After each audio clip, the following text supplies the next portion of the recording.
बच्चों के लिए आजकल उनके माता पिता चाहते हैं वो अपने हर विधा में सफल हों, पढ़ाई में अच्छे हों और उनको भी अपने पे गर्व हो हम अच्छे हैं, तो सब साधन जुटाते हैं और चाहते हैं पढ़ाई में मन लगे, उनका मन लगे। तो आपका मन लगता है क्या? बच्चे उदाहरण स्वरूप कर्म करते हैं।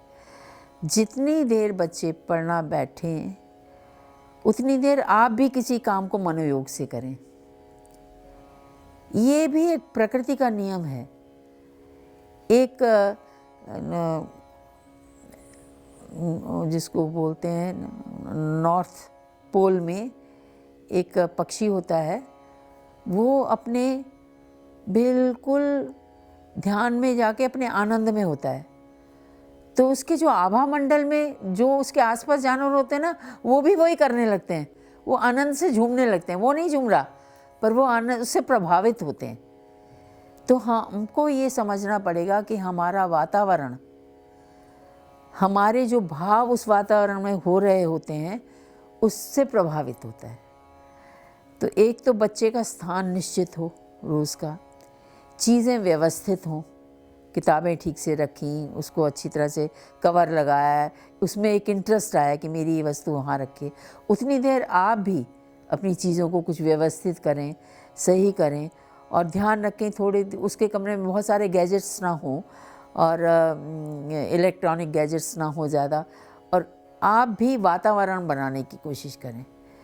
क्योंकि एक बड़ी ये भी विज्ञान का वो है, दो स्ट्रॉन्ग मैग्नेट आसपास जाते हैं तो दूर भाग जाते हैं, एक मैग्नेट को ढीला होना पड़ता है। आपके दिमाग में भाव चल रहा है, अरे बच्चा पढ़ ले, बच्चा पढ़ ले, बच्चा पढ़ ले, बच्चे का चल रहा है कि मैं कैसे छुटकारा मिलूँ, कैसे छुटकारा, तो वो दोनों चीज़ें मिलती नहीं हैं। हमको जितना पढ़ ले अच्छा है, प्रभु इसको शक्ति दे। अंदर से हमको मधुर, सौंदर्यमय, शांतिपूर्ण विचार डालने चाहिए। हम लोगों ने अभी तक ये विचार की तरंगों का प्रभाव नहीं देखा। हम शब्दों में खो गए। हम बात को तीव्रता से कहने से, ज़ोर से कहने से या ऐसे शब्द प्रयोग करने से कि जो दूसरे की मनस्थिति पर प्रहार करें, उसमें विश्वास करने लगे। हर एक जगह मैं एक छोटी सी चीज़ उदाहरण देती हूँ।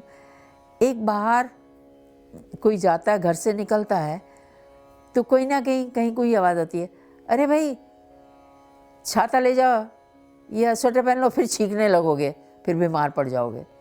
तो हम वो बात तो कम कहते हैं, वो ज़्यादा कहते हैं, अरे भैया पढ़ ले, नहीं तो फेल हो जाएगा, ये हो जाएगा, ये हो जाएगा, वो हो जाएगा। तो हमको अपनी बात सत्यम वदम, हितम वदम, प्रियम वदम, सत्यता से बिना किसी अंडर करंट के कहनी आनी चाहिए, प्यारे शब्दों में कहनी आनी चाहिए और कल्याणकारी होनी चाहिए वो बात।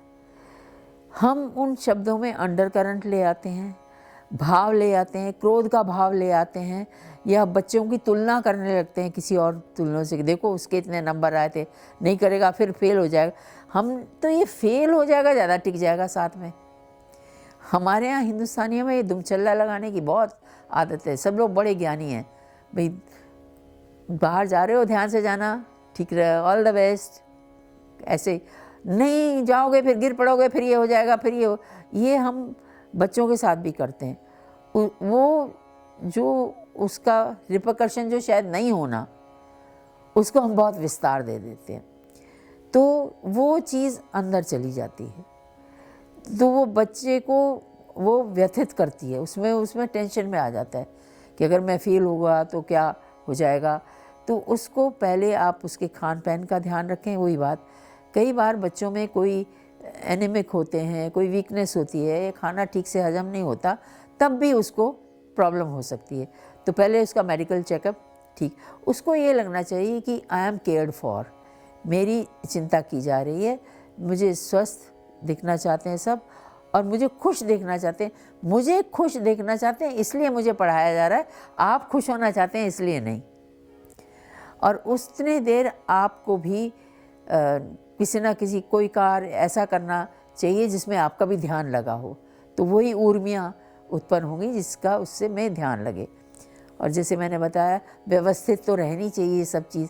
अच्छा सा कवर चढ़ाओ किताब में, कभी खाली टाइम में नहीं भी पढ़ रहे तो किताबों पे अच्छा सा कवर चढ़ के कुछ अच्छा सा ओम बना दिया, देखा। एक रुचि उत्पन्न करना बच्चों की, और प्रेम उत्पन्न करना अपने पुस्तकों के प्रति, अपने बैठने की जगह के प्रति एक आदर का भाव, प्रेम का भाव उनमें जागृत होना बहुत आवश्यक है। ये नहीं कि काम खत्म हो गया।